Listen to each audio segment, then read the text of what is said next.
You're listening to Denver Wine Radio, the podcast about Colorado wine. My name is Paul Bonaquisti. I'm the winemaker at Bonaquisti Wine Company, an urban winery I launched back in 2006 in Denver, Colorado, where I've been making and learning about wine ever since. I'm sitting down with other wineries and wine experts to find out what makes Colorado wine so unique and to help you find the wines you like to drink. And now, let's put some altitude in your glass. Welcome, everybody, to Denver Wine Radio. We have very special guests in the studio today, as Italian Heritage Month is coming up in October, and it is a big deal here in Colorado because Governor Polis every year puts out a proclamation for Italian Heritage Month, and we'll talk about that in a little bit. But my guests are Susan Goudelet and Alisa DiGiacomo. Susan, you're from the Dante Alighieri Society of Denver, and Alisa, you're from History Colorado. Correct. And what's your title exactly? I'm the Director of Curatorial Services and the Senior Curator at History Colorado. Wow. Welcome to Denver Wine Radio. Thank you for having us. Yeah, so we're going to talk things Italian today, and not just Italian in general, but specifically to Colorado, and we can even get into how the Italian heritage here on the north side. Where do we begin? Well, I suppose historically is where we would begin. So people sometimes are unaware how early Italians are settling in Colorado. It really begins in the 1850s, and we have so much as far as contributions and impact on the history and cultural heritage of our state, way beyond, I think, what people traditionally think of. But just to start with, of course, with railroads, with mining, with businesses, oftentimes what happens, Italians come early from the north. It's not just Southern Italians. And they're doing a lot of the business side of it, but more Southern Italians come and work in railroads and mining. They earn capital. They move into agriculture and other businesses in the state, and also cultural, even up to the present. If we think of the Colorado Ballet, Lillian Cavillo had a huge part in that. So men, women, there's a variety of Italians in the state, and their impact, as I said, has been phenomenal. Yeah, and for me, growing up in an Italian-American household, of course, my grandfather emigrated here. He came to the United States in 1900, then made his way to Colorado in 1905 and was a coal miner down near Trinidad in Delawa, Colorado. Mm-hmm. So to me, the history is very much so mining, but I know there's lots of aspects to it, and I know that produce is always, those are the two things that pop into my mind. Yeah, that's similar for me. I'm a fifth generation Italian American, and my beginnings in Colorado are actually in Como, Colorado. Come for, again, mining. Yeah. And then it does progress usually as more capital. You get out of those labor industries and begin to have gardening, truck farming. And again, that's across the state, but not just in that area. There's small businesses, of course, peddlers. I love talking about peddlers and produce, but yes. Susan, do you want to add for your family? Yes, I do. My great-grandfather came through in 1911 from Sicily. With him came my grandfather, who was 11 years old, and both of them worked in the mines. My grandfather started at 15 in the mines and retired after about 60 years in the mines. Wow. My dad used to tell me 44 years my grandfather worked in the mines, and never one day off, never, any paid vacation, nothing like that. So he was always very appreciative of what we had at the time and what he was building. So I feel like that's a perfect segue for Italian American Heritage Month and really so much of what it's about. And I know I can tell already, the three of us, that a lot of it really does have to do with being grateful for where we come from and that hard work ethic, as well as wanting to prosper in a variety of ways, give back to the community, take care of your family. Something tells me if we had that conversation that, you really had to think about family, where you came from, the area of Italy that you came from, but also being part of community and prospering. So, years ago I was touring at the museum at Ellis Island and was specifically looking for things that were Italian and related to Colorado, and I found two that were specific to Colorado. And one was a vegetable peddler out of Pueblo, Colorado, and the other was Mother Jones marching on the Capitol, protesting about mining conditions. A few years ago, there was a big exhibit, I know, down in Pueblo, and I think it toured around, and it was specifically about mining and the Ludlow Massacre. Right. So we've actually done quite a bit at History Colorado. We work with communities and actually have for a very long time. After 143 years in the state, our presence is really that historical record of communities. And so I've been with History Colorado since 1999. And as a curator, one of the communities that I noticed that was underrepresented in our community was the Italian American community. So we did a large documentation project across the state, and people were incredibly generous, which resulted in an exhibit in the book Italy in Colorado. And also there have been spin-off projects like Ludlow showing really labor and union relations. And I think what I have come to learn is that there's so much complexity. People are unaware that even in 1920, Colorado's population, 22% of the population was Italian or Italian descendant. So Wow. when you think about that, that's big. And even today, 5% is pretty significant of people who claim Italian American ancestry. So that documentation project now is part of the official historical record. And we have really, probably next to New York and Chicago, the largest research archive on Italian Americans in the state and in the West, which is pretty significant. So if somebody wants to learn about their Italian American heritage, they can pop down to the museum or go online and start researching. Both places. So Okay. you can visit the research center. You can reach out for help.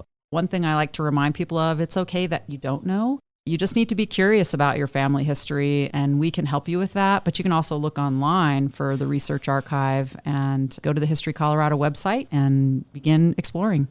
The winery is here on the north side, and so I get a lot of people that come in and they talk about the past here in North Denver and all the things Italian going back in the day. So as the Italian American community moved out of the neighborhood, it's still a very fond place for them to come back and go to events like the Mount Carmel Festival and the Feast of St. Rocco. That was just this past weekend. Mm-hmm.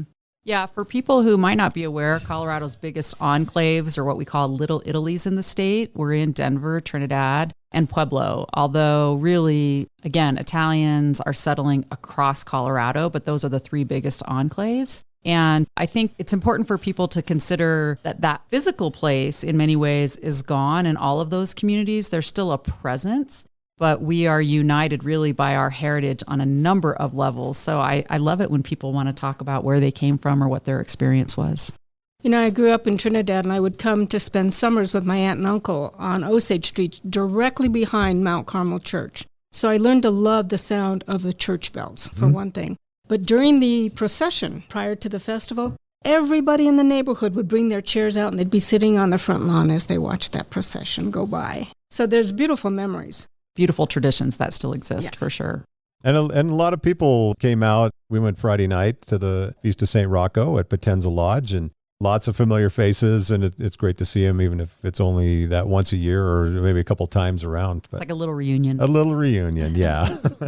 Well, your book, you started this whole thing 20 years ago, right? We called it the Italians of Colorado Project, but Yeah. because we had such a great response, we ended up focusing more on those bigger enclaves. We still looked at like Silver Plume or even Canyon City, but those are the main enclaves. And I always remind people that we had limitations for the book and the exhibit, but the research archive has thousands of files. We have more than almost 300 oral histories. We scanned almost 8,000 photographs. People gave artifacts, including, for example, when I say Cerrone's Market, we have Audie and Mildred Cerrone's butcher block from the market. We have soprasop presses. We have a lot of things that unite us through food, but also culture and the reality of discrimination, or why people change their names, or why Colorado actually had an active effort to have Italians stop speaking Italian.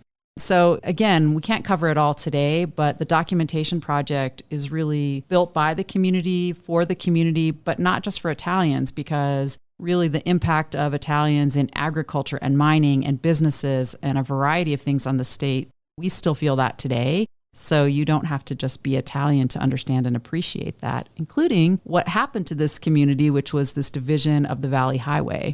So a lot of what ended up changing the landscape was, when we talk about those enclaves, was World War II and the GI Bill. People had more resources to move out of their neighborhoods, but in Colorado and Denver specifically, that Valley Highway project really changed the landscape. I've read about the river bottom. The river bottom and the Italian community there. And you'd move on up That's right. But then once the highway went through, that just splits everything up. And same thing here with I-70 when I-70 came in and it divided the neighborhood here going north.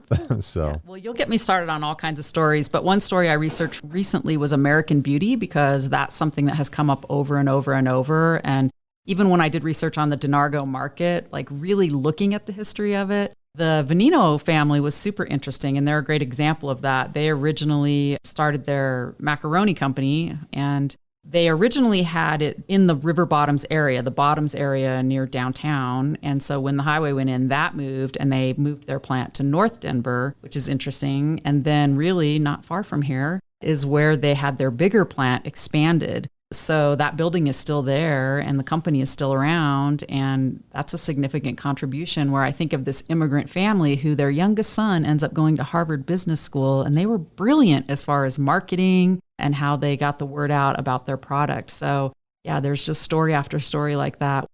yeah, there's several other businesses that were originally established by immigrant Italians, and they are nationally known. And some more of those have Colorado ties. Yeah, the list is very long. Yeah. You can go on from like the Ford dealership. You look at Leprino Foods. You can look at Mile High Frozen Foods. Gary Cucarola's Mrs. Condi's Salad Company. The list goes on and on and on. I mentioned Lillian Cavillo. There's Genevieve Fiore, who helped found Colorado's UNESCO chapter. I also like to balance that with how many working class families contributed in their own way, from peddlers to street sweepers to stonemasons to miners. Again, just such an appreciation for that. These stories, are they in your book? Because you've written several books. Well, the main book for family histories in Colorado is Italy in Colorado. But yes, there's other articles I've done on the Denargo market. And Andiamo is a great resource for the community, Colorado's Italian-American newspaper. And on a side note, Gary, he sold, the business is gone, and he sold the property. That's just happened within the last year. Aww. Yeah. So, which is very sad. That's but very sad. The last real strong holdout from the Denargo. Yeah, definitely. Good for him. In fact, he called me just a couple of weeks ago to let me know. I had already heard, but he let me know because he would bring in a big grape order every year. That's where I got my grapes from. Yeah.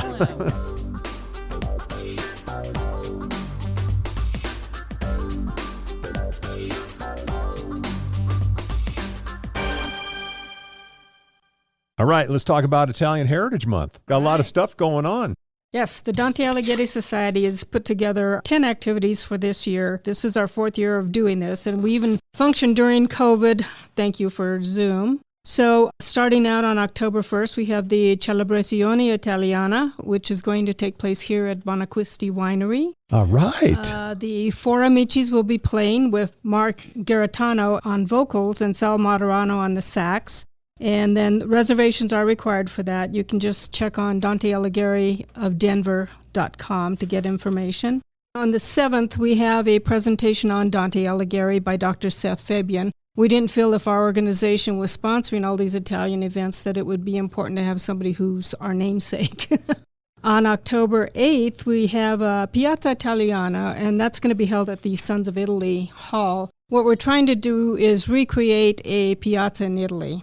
So we'll have gelato, we'll have demonstrations in Bocce and Mora, a big backdrop with an Italian landscape so people can have their picture there, possibly a lady selling her Italian landscape paintings, musical entertainment. So it'll be a fun day. We have a wonderful character artist who's going to be doing characters. Mora is a fun game. Sure For is. those that don't know, it is a numbers game. You play with your hand, and your opponent throws a number, but you call out the number that you think he's going to throw. That'll add up all the fingers together. So and it's a lot of fun and loud. And a transplanted tradition, and we have the Mora Society here that also has a great tournament and events, and again, another great way to be involved. And that Celebrate. demonstration will be happening far away from where the musical entertainment is. What is the purpose of the Dante Alighieri Society? Our main goal And how long has it been around? And It's been around since 1985. We are a nonprofit. Our basic mission is to preserve the Italian culture. We do offer scholarships to students who are enrolled in programs in Italy. We offer Italian language lessons, and then we have monthly meetings to cultural meetings, which talk about different things Italian. Nice. I So have to put a plug in. The Dante is one of many organizations in Colorado that does a phenomenal job of really keeping our community involved and engaged and learning. I'm taking Italian through the Dante. So there's lots of ways to get involved and celebrate and participate in our Italian American heritage. And of course, there's fundraising. You do fundraising throughout the year. And as part of this, some of these fundraising events? Some of them are fundraising. Basically, the Italian Heritage Month was never intended to be a fundraising event. It's basically just get the information out, get people to participate in any way possible. What else do we have coming up? There's a month worth of festivities here. Well, one of the things that most people, or a lot of people are interested in, it will happen on October 14th at the Mount Carmel Parish Hall at 7:30, and it's a presentation on dual citizenship.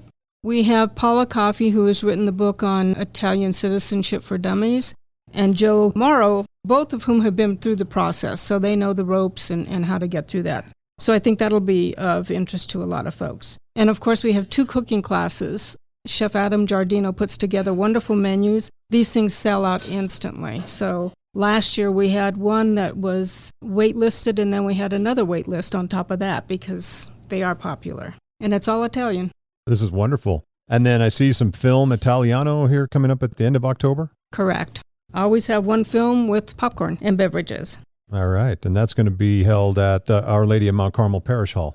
Another fun thing that might be interested is on October 21st, we have lessons in tombola, which is bingo Italian style. So we'll have pizza beforehand, and that is a free event, and then followed by tombola with prizes. I love it. So we'll post a link in the show notes here on these events. And of course, the kickoff here on October 1st at the winery at Bonaquiste Wine Company. Looking really forward to that so that you can get your tickets. But to go just in general, they would find this information at DanteAlighieriofDenver.com. Also, I'll add that Dante is part of an international organization.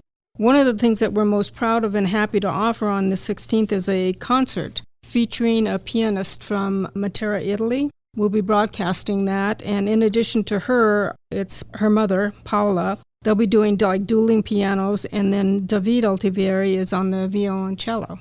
So that'll be a fun thing. Again, we just want to encourage people to celebrate and find gratitude for and be curious about where they come from and their impact now. And again, a shout out to all of the Italian American organizations and individuals really working to keep our rich heritage alive and well. And we welcome participation and questions. You can reach out to History Colorado if you have questions about research. Again, there's just so much available, and really we encourage people to get involved and be active and come and celebrate with us.